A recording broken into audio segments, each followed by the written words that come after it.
اس episode کے آغاز میں ہم دیکھتے ہیں کہ زہر کوتاہی صاحب جو کہ اپنے بہادر اور شہید بھائی کی قبر پر جا بیٹھے ہوتے ہیں۔ زہر کوتاہی صاحب اپنے بھائی سے بات کرتے ہوئے کہتے ہیں، شہین شاہ کا دماغ پٹاخہ مار گیا بھائی جان، تخت کی خاطر نکلا اور دماغ سے ہاتھ دھو بیٹھا۔ مجھے ایسے مت دیکھو، اب تم دوسروں کی طرف سے اپنا بدلہ خود لوگے۔ سنو میں کیا کہنے جا رہا ہوں، تم نے اہم واقعات کھو دیے۔ ہم تمہارے بغیر فاطمہ کا ہاتھ مانگنے گئے تھے۔ عثمانی خاندان سے لڑکی لینا واقعی مشکل تھا۔ تم جانتے ہو کہ علاؤالدین، اس نے مجھے پکڑ لیا اور میری پیٹھ زمین پر ٹکانے ہی والا تھا، لیکن تمہارے بھائی نے ایسی اجازت نہیں دی۔ ہم نے پہلی کوشش میں ہی لڑکی لے لی۔ شاید یہ میری زندہ رہنے تک کی الوداعی ملاقات ہے بوران۔ میں جلدی تمہارے ساتھ آ سکتا ہوں، لیکن زیادہ انتظار نہ کرو۔ زہر کوتاہی نہیں مرتا۔ ہم ایک بڑی جنگ کے لیے تیار ہو رہے ہیں بھائی جان، لیکن تم جانتے ہو جب ہم جوان تھے ہم کندھے سے کندھا ملا کر کھڑے ہوتے تھے، ایک ساتھ کئی عمارتوں کے خلاف ہنستے ہوئے لڑے۔ اب کی بار ایسا نہیں ہے، ہمیں 1000 سال پرانی سلطنت کا سامنا ہے۔ خوجہ صاحب عبد الرحمن غازی، کراجہ احمد اور کونور صاحب قسطنطنیہ کا محاصرہ کرنے کے لیے گئے ہیں اور ہم شہنشاہ کا حساب دیکھیں گے۔ تو میرے بھائی، اب یہ بھوک یا دولت کی جنگ نہیں رہی، یہ وجود اور عدم وجود کی لڑائی ہے۔ اگر مجھے واپس آنے کا موقع ملا تو میں تمہیں ایک ایک کر کے سب کچھ بتاؤں گا۔ اگر میں نہ لوٹا تو آخرت میں ملیں گے بھائی جان۔ اس کے بعد توران سردار اور ان کے سپاہیوں کو دکھایا جاتا ہے جو سمندریہ قلعے پر پہنچ چکے ہوتے ہیں۔ تمام سپاہی کافی جوش اور جذبے کے ساتھ بازنطینی سپاہیوں کو واصل جہنم کر رہے ہوتے ہیں۔ توران سردار اونچی آواز میں سب سے کہتے ہیں، سمندریہ قلعے کو فتح کر لیا گیا ہے، سمندریہ قلعہ اب عثمانیہ کی سرزمین ہے۔ یہ کہتے ساتھ توران سردار اور باقی تمام سپاہی تلواروں کو فضا میں بلند کرتے ہوئے اللہ اکبر کرتے ہیں۔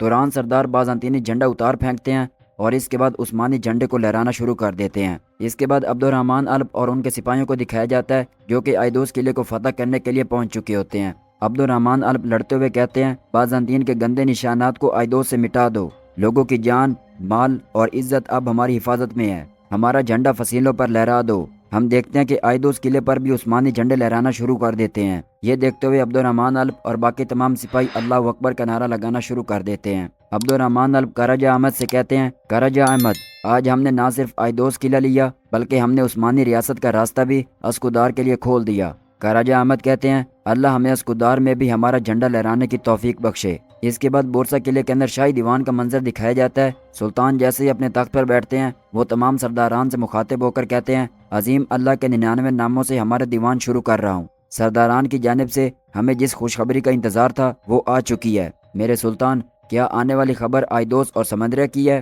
سلطان مسکراتے ہوئے کہتے ہیں، عبد الرحمن غازی، آئدوس قلعے کو اور توران صاحب نے سمندریہ قلعے کو فتح کر لیا ہے اور انہیں اسلامی دنیا کے صوبوں میں تبدیل کر دیا ہے۔ اللہ کا شکر ہے، اللہ رب العزت کا شکر ہے کہ ان فتوحات سے ہم نے قسطنطنیہ کا تالا توڑ دیا ہے۔ جب وقت آئے گا تو ہمارے نبی کریم صلی اللہ علیہ وآلہ وسلم کے وعدے کو پورا کرنے کے لیے ہم قسطنطنیہ کا بھی محاصرہ کریں گے انشاءاللہ۔ اب ان سرزمینوں سے اسکودار کے ساحلوں تک ہمارے اور ہماری منزل کے درمیان کوئی رکاوٹ نہیں، سوائے کفار کے لشکروں کے جو ہماری طرف بڑھ رہے ہیں۔ ادھر شہنشاہ خط کو پڑھنے کے بعد کافی غصے ہوتا ہے اور اونچی آواز میں کہتا ہے، خداوند کی لعنت ہو اورحان، تم نے ہماری جنگی تیاریوں کا فائدہ اٹھاتے ہوئے آئدوس اور سمندریہ پر قبضہ کر لیا۔ ہاں، اندریاس کہتا ہے، میں قسم کھاتا ہوں کہ میں ان کا حساب صرف خدا پر نہیں چھوڑوں گا، میدان جنگ میں ایک ایک کر کے میں ان سے اس کی ہر چیز کا حساب لوں گا۔ کیا ہم اپنی فوج کا رخ سمندریہ اور اندوس کی طرف موڑ دیں؟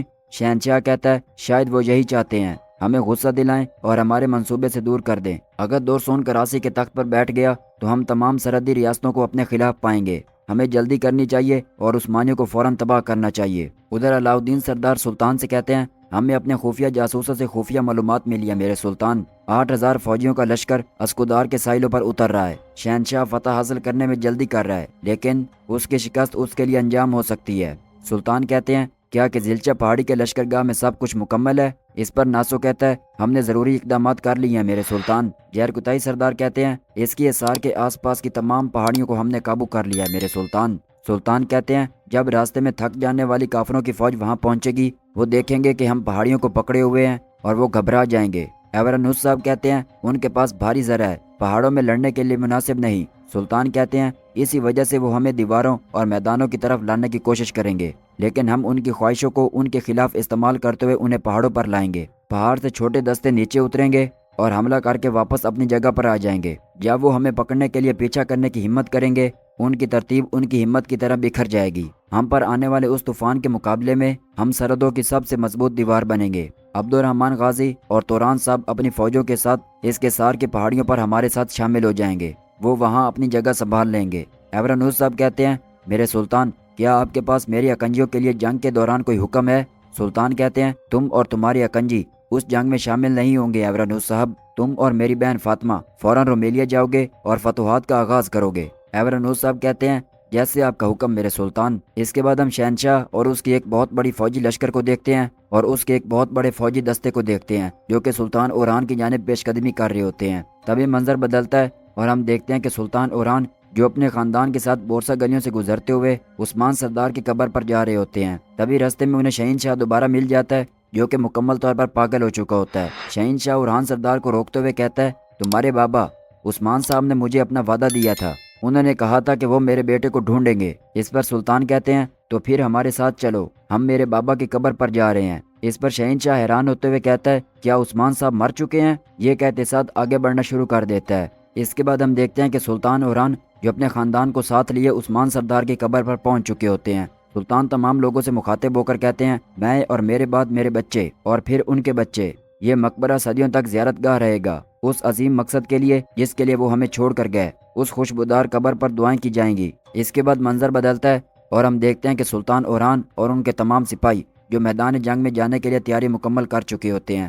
سلطان اپنے گھوڑے پر بیٹھے ہوئے تمام لوگوں سے کہتے ہیں ہماری منزل اس کی سار ہے، ہمارا مقصد الہی کلمت اللہ ہے، اپنے گھوڑوں کو سمندر کی طرف دوڑانے اور ترکوں کی طاقت کفار کو دکھانے کے لیے یا اللہ بسم اللہ، یہ کہتے ساتھ تمام سپاہی اپنے گھوڑوں پر سوار ہوئے بورسا سے روانہ ہو جاتے ہیں۔ اس کے بعد دکھایا جاتا ہے کہ دمیر خان جو کہ اپنے سپاہیوں کے ساتھ آمنے سامنے کھڑے ہوتے ہیں۔ دورسون اپنے سپاہیوں سے کہتا ہے جو کوئی بھی ہمارے شاندار پرچم کو نقصان پہنچائے گا ہم اس سے حساب لیں گے، چاہے وہ ہمارے خون یا جان سے ہی کیوں نہ ہو۔ آسمانی تلوار کی قسم، ہم کراسی امارات کو رومی کفار کے ساتھ مل کر کام کرنے والے اور ان غداروں سے آزاد کرائیں گے۔ اور یہ کہتے ساتھ وہ اپنے فوجی لشکر کو آگے بڑھانا شروع کر دیتے ہیں۔ اگلے منظر میں ہم سلطان اور علاؤالدین سردار کو دیکھتے ہیں۔ سلطان علاؤالدین سردار سے کہتے ہیں میں نے یہ نکاح اس لیے چاہا تاکہ ریاست پائندہ رہے، تاکہ امن اور نظام خراب نہ ہو، تاکہ سرحدیں مزید فتنے کا شکار نہ ہوں۔ لیکن انسان کبھی کبھی اپنے دماغ سے فیصلہ کرتا ہے، لیکن اسے یہ سمجھ نہیں آتا کہ اس کا دل بعد میں اس فیصلے تک پہنچے گا۔ جیسے جیسے میں نے اسپوچا کو جانا، شروع میں نے اسے ایک فرض کی طرح سمجھا، لیکن پھر میں نے دیکھا کہ ایسا نہیں ہے۔ جب انسان اپنا جیسا دل دیکھتا ہے تو وہ اپنا منہ نہیں موڑ سکتا۔ میں نے ہمیشہ اپنے دل پر قابو رکھا، میں فیصلہ کروں گا کہ کب خاموش رہنا ہے اور کب بولنا ہے، لیکن اس بار لگام میرے ہاتھ میں نہیں رہی۔ ہاں، میں نے یہ نکاح اپنی ریاست کے لیے چاہا تھا، لیکن اب میں سمجھتا ہوں کہ میرا دل بھی اسپوچا کو قبول کرتا ہے۔ علاؤالدین کہتے ہیں بھائی، ہمارے رسول اکرم صلی اللہ علیہ وآلہ وسلم کا راستہ واضح ہے، انہوں نے دل کے جھکاؤ کا انکار کیے بغیر اور انصاف کا دامن چھوڑے بغیر زندگی گزاری۔ بندے سے اس کے دل میں آنے والے خیالات کا نہیں بلکہ اس کے عمل اور سلوک کا حساب لیا جاتا ہے، اور ظاہر ہے کہ یہ آپ کی آزمائش ہوگی۔ جو دل میں ہے اس کا انکار کیے بغیر اور کسی کا حق مارے بغیر اسے ساتھ لے کر چلنا چاہیے۔ اگلے منظر میں ہم اس کیسار زمین کا منظر دیکھتے ہیں جہاں سلطان اوران اور ان کا عظیم لشکر جنگ کے لیے تیار ہو چکا ہوتا ہے۔ اسی دوران شہنشاہ اور اس کے سپاہی بھی سلطان اوران کی جانب بڑھ رہے ہوتے ہیں۔ سلطان اوران میدان جنگ کا آغاز کرنے سے پہلے آخری بار اپنے لوگوں کی طرف مخاطب ہو کر کہتے ہیں میرے سرداروں، میرے غازیوں، اپنے کندھوں پر کفن لٹکائے شہادت کی طرف دوڑنے والے میرے نڈر جنگجو، ہم وطن کی تلاش میں نکلا ایک قبیلہ تھے اور اب ہم ایک ریاست بن گئے ہیں۔ انہوں نے ہمیں غلام بنانا چاہا، ہم نے ان کی زنجیروں کو توڑا اور انہیں خاک میں ملا دیا۔ انہوں نے کہا کہ وہ بہت زیادہ ہیں، ہم نے تھوڑی تعداد سے بھی ان کا مقابلہ کیا۔ ان کے ظلم اور کفر کے خلاف ہم زمین پر اللہ کی تلوار بنیں گے۔ انہوں نے سوچا کہ ہم صرف زمین اور شہرت حاصل کرنے کے لیے بھاگتے ہیں، لیکن ہم اس راہ میں اپنا سر کسی اور ہی مقصد کے لیے پیش کیا ہے۔ ہمارا مقصد میرے بابا عثمان غازی کی وصیت کو سچ ثابت کرنا ہے۔ رسول اکرم صلی اللہ علیہ وآلہ وسلم ہمارے آقا کی تعریف کا حقدار بننا ہمارا نسب و لین ہے۔ واللہ ہمارا واحد مقصد اپنے رب کے حکم کو دنیا میں پھیلانا ہے، اور فتح صرف زمینوں اور آسمانوں کے واحد سلطان میرے رب کے ہاتھ میں ہے، جبکہ کوشش ان لوگوں کا کام ہے جو اس پر ایمان لاتے ہیں۔ یہ کہتے ساتھ اپنی تلوار کو فضا میں بلند کرتے ہیں اور اللہ اکبر کا نعرہ لگانا شروع کر دیتے ہیں۔ ہم دیکھتے ہیں کہ اتنا عظیم لشکر جو اپنی تلواروں کو فضا میں کرتے ہوئے اللہ اکبر کا نعرہ بلند کرنا شروع کر دیتے ہیں، اور اس کے بعد جنگ کا آغاز کرتے ہوئے ان کی جانب بڑھنا شروع کر دیتے ہیں، اور اسی پر آج کی ایپیسوڈ کا اختتام ہوتا ہے۔ ناظرین، کیسی لگی سلطان اوران کی یہ سیریز کامنٹ سیکشن میں لازمی بتائیے گا۔ جلدی ملتے ہیں آپ کو اللہ پرسلان سیریز کے ساتھ، تب تک کے لیے دعاؤں میں یاد رکھیے۔ اللہ حافظ۔